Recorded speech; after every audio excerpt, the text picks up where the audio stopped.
Welcome to Star Chat, the podcast where we explore the wonders of the universe and all its secrets. I'm your host, Carl, and I'm thrilled to have you join us today.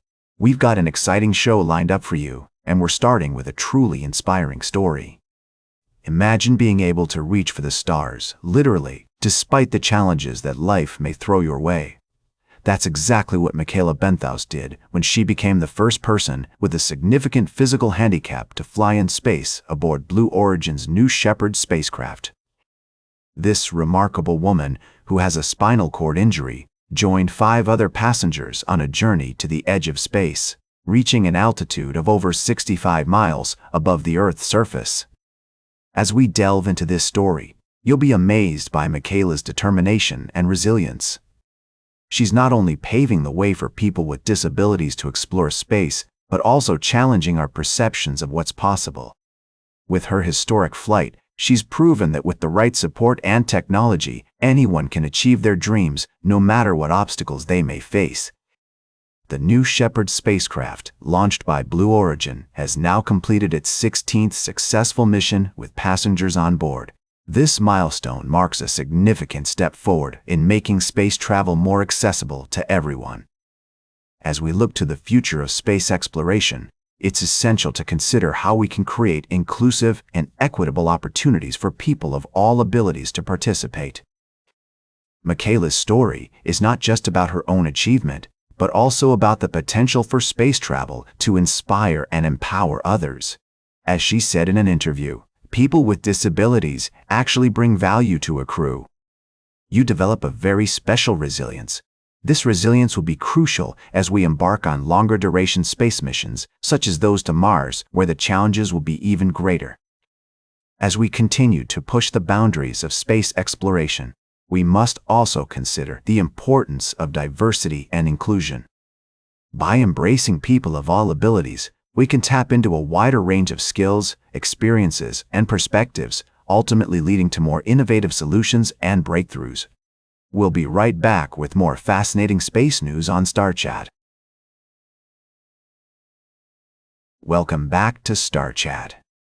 As we continue to explore the wonders of the universe, we're going to shift our focus from the vast expanse of space to the tiny, intricate world that lies just beyond our naked eye. A remarkable science project, curated by NASA's Chandra X-ray Observatory, has been making waves with its stunning comparisons between the microscopic and macroscopic worlds. Dubbed New Perspectives, this project takes images from space-based telescopes and pairs them with winning images from the Nikon Small World Contest, an annual microscopy competition. The results are nothing short of breathtaking. For example, a cluster of young stars known as the Christmas tree cluster is paired with collagen fibers and fat cells captured under a laser microscope, revealing eerie similarities between the two.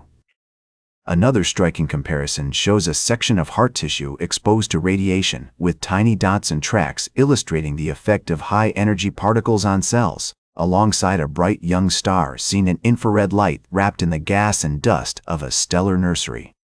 These images remind us that, whether we're studying a galaxy cluster millions of light years away or a crystal formation at the micrometer scale, there's a shared beauty and complexity that defines the natural world. As Dr. Trime Kimberly Arcand, Chandra's emerging technology scientist, notes, astronomy and microscopy are both fields that are built on the challenge of making the invisible visible, by transforming the invisible into the visible. These disciplines not only advance science, but also reshape how we perceive our place in the cosmos and the complexity of life itself. The New Perspectives Project offers a new way to look at images from science, encouraging us to realize the benefits of looking at our world from different points of view. As we gaze upon these stunning comparisons, we're reminded that vision is both a tool and a construction, and that by exploring the intersections between the vast and the tiny, we can gain a deeper understanding of the universe and our place within it. Welcome back to Star Chat. Today, we've been exploring the wonders of the universe, from distant galaxies to the latest advancements in space technology. But as we continue to push the boundaries of space exploration, we're faced with a new challenge: space pollution. Yes, you heard that right, space pollution. As more and more satellites are launched into orbit, the risk of collision and debris increases, posing a significant threat to our planet and the environment. Researchers have found that the number of satellites in low Earth orbit has skyrocketed in recent years, with some estimates suggesting that there could be tens of thousands of satellites in orbit by the end of the decade.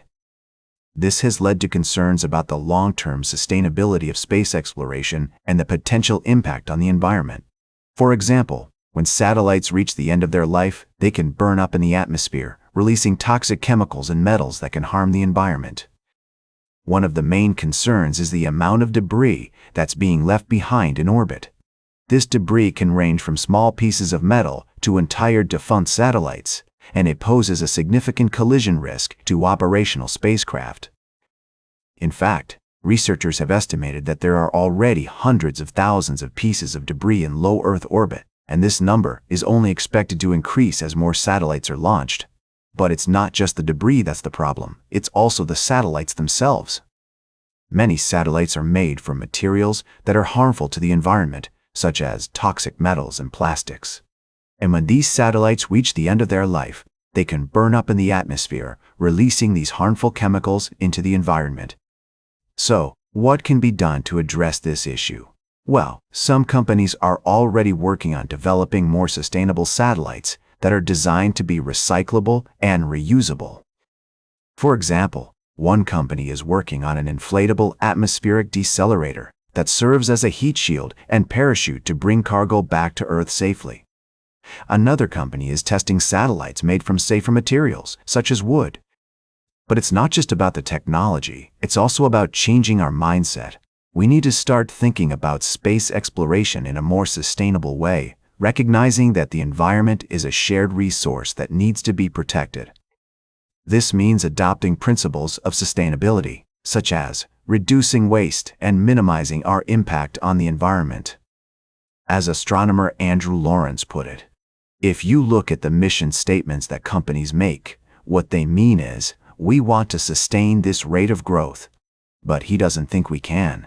Instead, he argues that we need to aim for zero emissions or zero impact in space.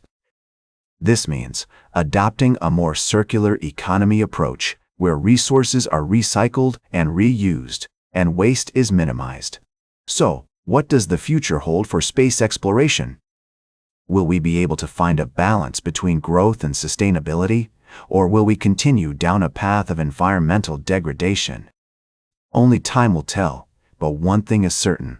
We need to start taking action now to protect the environment and ensure that space exploration is sustainable for generations to come.